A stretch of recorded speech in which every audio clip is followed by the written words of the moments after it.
This is the real story of the Amityville Horror. We think we know the story of the murders at the home, but then the new residents moving in after the killings, hearing voices, objects flying around, shaking in their beds, and seeing strange apparitions, including an 18-year-old girl who was translucent. When they reported this to the police, however, they were told to just get over it because that's just how things were in that house. And that's just the start of the mystery. This is the story of the home itself. It was built in 1924 and was occupied by George and Catherine DeVito and their 5 children until one day when George lost his job and the family found themselves in dire financial straits. Despite this, the family never seemed to argue and were considered happy until 1974, when suddenly everything changed. On November, it would appear that enough was enough, and in a sudden fit of rage, George snapped and shot his wife and 4 of his children dead in front of his own eyes. But he didn't stop there. After calling his mother to tell her what he had done, he returned to his brothers and sisters, executing them one by one in cold blood. All in all, 6 people would lose their lives in the horrific attack, and only Ronald, who dialed 911, would survive. Soon, he was arrested and taken to court. Throughout the proceedings, he claimed that he acted alone. However, due to numerous plot holes in his alibi, the police weren't convinced that this was true and believed that someone else must have been involved. Despite this, Ronald was sentenced to 6 consecutive jail terms of 25 years each, and it looked as if the case was closed. But these suspicions soon resurfaced when George's childhood friend, Peter Mansalillo, came forward to share some disturbing news. He told the police that while George had always been calm and shy, something had changed in him since the passing of his father. As a result, he began drinking heavily and having frequent fights with his wife. And now that things were getting tight financially, it was clear that he could snap at any moment. Peter himself could testify to an incident where he visited the house, and during dinner, George had pulled out a gun and jokingly waved it around. So it wasn't unthinkable that he would one day take things too far. With this new evidence, the police reopened the case, but nothing new ever came of it. And Ronald remained behind bars, denying any involvement in the murder of his own family. It would seem as if the case was at a standstill until one fateful day in 1975, when Peter called the authorities once again. He told them that he couldn't shake the feeling that justice had not been served and that the truth needed to come out no matter what. In light of this, the police agreed to look into the case again. And to everyone's surprise, they uncovered some shocking facts. As it turns out, during the autopsy, a small amount of George's blood had been left behind and stored in an evidence bag. The issue was that up until 1975, DNA testing wasn't available. So instead of discarding the evidence, the police sent it off to be typed. The results showed that the blood matched those of Ronald, which meant that he could no longer claim that he acted alone. Peter was furious because now it appeared that the murderer had gotten away with murder. It was at this point that he knew he had to do something. Now that the evidence was right in front of them, Peter urged the police to dig deeper. At first, they refused, saying that the case was long closed. But seeing as there was clearly a discrepancy here, they were eventually persuaded to investigate further. Their findings were shocking. They discovered that although Ronald had confessed to the crime and implicated no one else, the blood sample was actually his and his alone. There were no other contributors, meaning that he did indeed act alone after all. With that, the case was closed once more, and Ronald was left behind bars. But it wouldn't remain that way for long.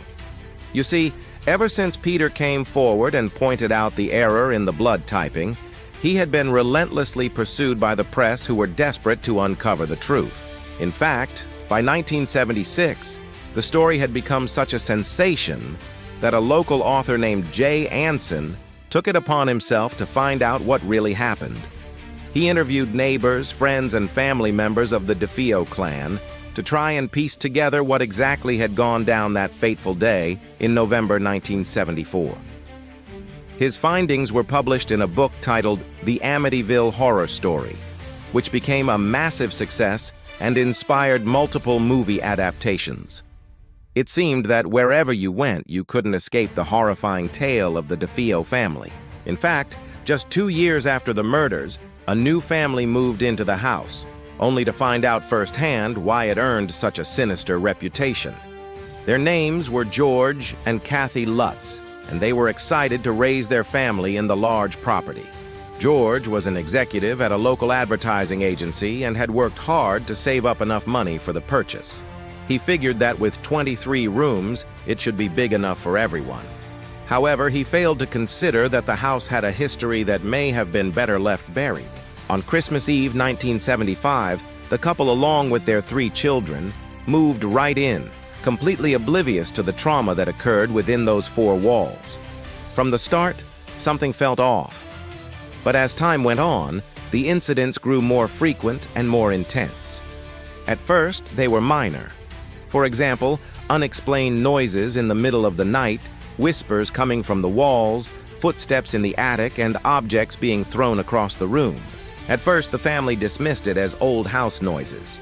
However, when the paranormal activity began escalating, they realized that something was terribly wrong. Just 1 month after moving in, the Lutz children began crying in their bedrooms every single night at precisely 3:15 a.m. And whenever their father investigated, he found that the closet doors had opened on their own. Even worse, the children insisted that a little girl wearing a Victorian nightgown had been peering at them from the darkness, although their parents didn't see her. They knew that their kids weren't making it up, so they decided to move them into another room. But it wasn't long before the paranormal activity followed them. One night, while George was sleeping, he heard his name being called in a whispery voice. At first, he assumed it was his wife, but when he turned to look at her, he found that she was fast asleep. Over time, the paranormal activity got progressively worse until finally one day they simply couldn't take it anymore. They contacted the local priest who came and performed an exorcism, but the activity only seemed to intensify afterward. Then they reached out to Ed and Lorraine Warren, 2 paranormal investigators who had worked on several high-profile hauntings. The pair came to the house and performed their own investigation, which included an interview with the family and an overnight vigil in the most haunted room. According to their report, the house was saturated with demons, creating a heavy atmosphere of evil. What's more, they said that they had encountered a variety of ghosts, including the little girl who had been seen by the children. They also discovered that the house was situated on an ancient Native American burial ground, which explained some of the energy. After hearing this, the Lutzes packed up and left, refusing to return until the house was demolished. However, this was never done. Instead, it was sold multiple times throughout the years, with each new owner finding out just how creepy the home can be. One of them even claimed that they found hidden messages carved into the floorboards warning future inhabitants of what's to come. Nowadays, it stands abandoned, a dark shadow looming over the town. Some say that the spirits have finally found peace, while others insist that the haunting continues. To this very day, what do you think? Was the Amityville Horror a true haunting? Or was it a story fabricated for attention and profit? Let us know your thoughts below. Thank you for watching. Be sure to stay tuned for more. If you enjoyed this video, check out our content, where you will find videos on similar topics. Don't forget to leave a comment and see you in the next one.